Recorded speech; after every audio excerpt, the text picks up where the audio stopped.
How we doing, ladies and gentlemen? My name is Wolf, and today I'm going to be doing a video for you that is going to be things that you might not realize when you first start Wolcen. Now, these are normally like top 5 tips and that sort of stuff. I'm just going to give you all the sort of information I've accrued over my probably 10 to 15 hours of playing this character right now. I did play during early access as well, so I have a decent amount of things to tell you. We are in game at the moment, so I'll just cover a couple of things regarding that. But to start, I'm going to cover the settings as well as when you first get into the game. So, when you first get in, we're of course day 1, or day 2, as I'm recording this. The servers are very fucking broken. So, trying to play online, not really going to work that well. So you can play in offline, like I am right now. But do know that if you play in offline mode, your character will not carry over to online. This is currently, they might change that down the line. It makes sense because they don't want to have people dupe shit in offline mode and then bring it online and trade it or sell it or what have you. So, makes sense, right? But that's just something that you might want to know if you're going to play in offline while the servers are taking a shit because there's 60,000 people trying to play right now. Then, yeah, you're not going to be able to take that character online afterwards. But I don't think that's really an issue. I'm finding playing offline is quite okay so far. With that being said, moving forward into settings, if you played during early access, all of your settings and keybinds are reset. Everything is. So I had to redo all my binds, all my stuff in here, all that sort of stuff. So nothing to really talk about in graphics settings. I turned motion blur off because audio settings, whatever. Gameplay settings is where we're looking for.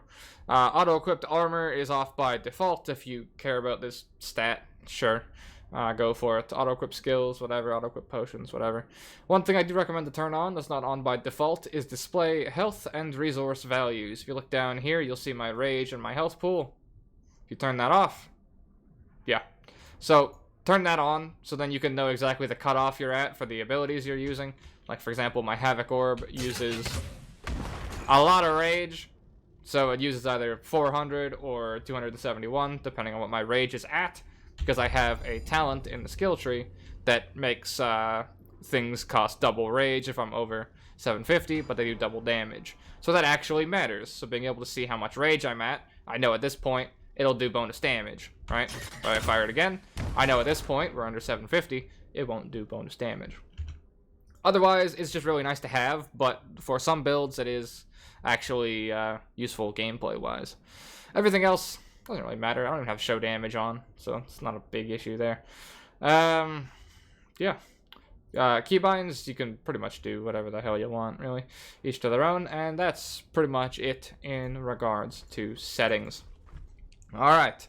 Now, one other thing they added with the, the full game, I guess, is they added this auto dash feature. If you use a melee weapon, you'll automatically dash to a target to get in range. If you don't like that, you can use this to turn it off. It's at the bottom left of your little area down here. Okay, that is all of the settings and whatnot. So now we're going to dive into some of the gameplay stuff. So, we're going to start off with the skill tree. The rotating of rings actually matters. I thought it was fake depth to begin with, but it can actually squeeze you out a bit of optimization in regards to pathing if you do a bit of planning. So, for example, take note of how the first ring is set up, right? You notice how these sides all have these little one-off connection nodes, right? This allows you to get one of the nodes very, very easily for very few travel points. You'll notice how I'm specialized basically entirely over here, and how I have my tree set up. You wouldn't know the next point I'm going for is going to be merciless lethality over here, because I've organized this so that my travel points from over here to get this one little node is 1, 2, 3, and then I get all the stuff leading towards it. So there is actually some use to setting up this skill tree and thinking about it. You can optimize a lot of the skill points and whatnot and save yourself points. Keep an eye out for pathing as well. This is sort of just PoE player tips.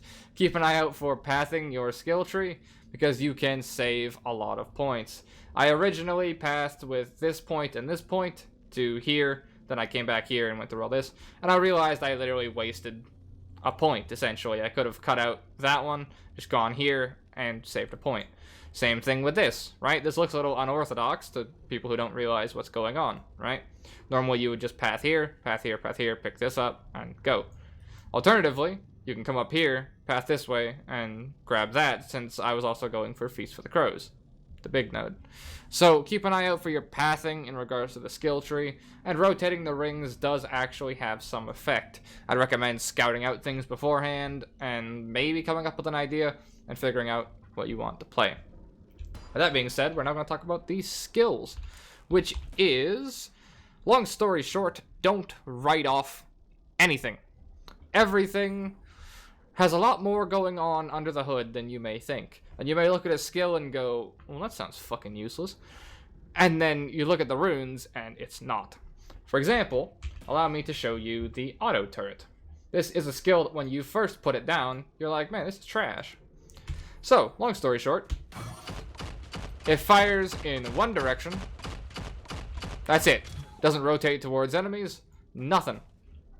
It's pretty trash at level 1. But if you get it up to level 17 or so, you can have it auto-rotate towards enemies. We're not going to be able to show that because I don't have any enemies nearby. But there's a rune that can now rotate and auto-target, right? Or give it a second cannon.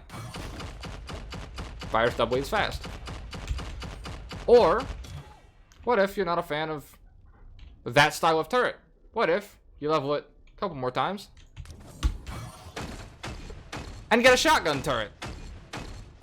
Yeah. So, don't underestimate any skills, really. Like, say, for example, Blood for Blood. This is a skill that was pretty trash first time I used it. It just made this little... I put it on. It just made this little circle, and it gave me a bit of a damage boost, and I was like, well, that kind of sucks. And then I leveled it up a bit, and now it follows me. The same thing with stuff like Bleeding Edge, for example. Bleeding Edge, you just throw out an axe that whirls around you. If you level it up a couple of times, you can have the axe follow you, and now you're playing Blessed Hammer. It allows for so much different stuff. Like my Havoc Orb, for example, is augmented a ton, as you can see. Normally, it's a grenade launcher. With an augment, it's a rocket launcher. So, don't ever write anything off. Like, even something as simple as invisibility, right? Dusk Shroud, for example. I looked at this and I was like, well, this is shitty. And it was just stealth, right? Now, little do you know, or little did I figure out, it actually breaks boss fights. Breaks in a good way. Essentially, there's a boss at the end of Act 1, who I'm not going to spoil, even though I accidentally did in one of my other videos, I think, who locks onto you with a railgun.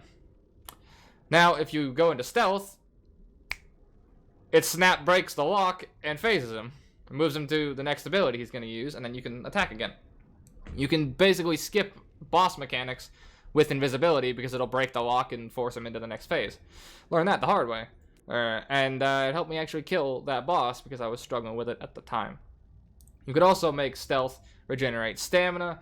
You can make it port to the location of your cursor, and then make it inflict curse. So now it's no longer stealth, it's instead an AoE curse on your cursor. It's quite useful. Or, let's see, what else is there? I mean, that's sort of the extent of what I've gone through for, like, big changes.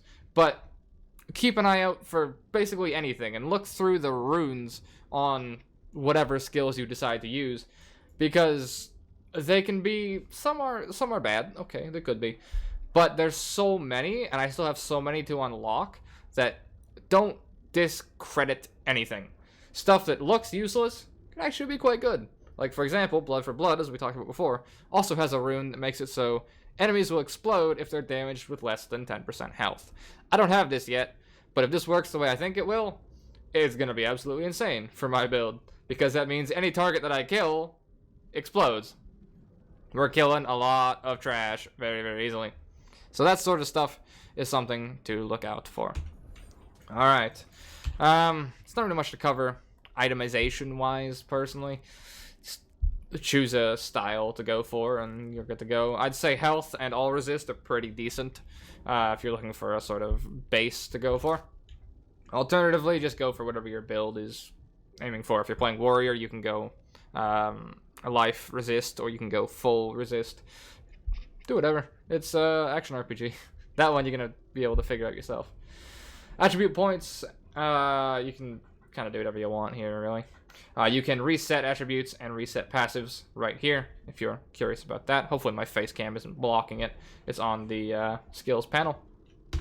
And that is pretty much it regarding basic skills and all that sort of stuff.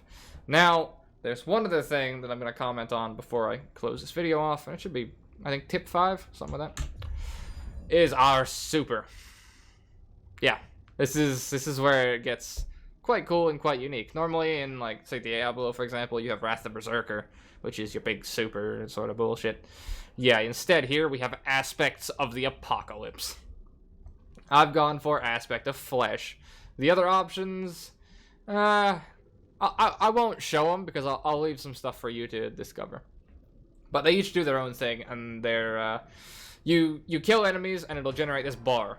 Once you finish Act 1, I'm not going to spoil anything, once you finish Act 1, you get access to one of these. You can pick any one, you can pick any of the 4, and choose whichever one you want to play.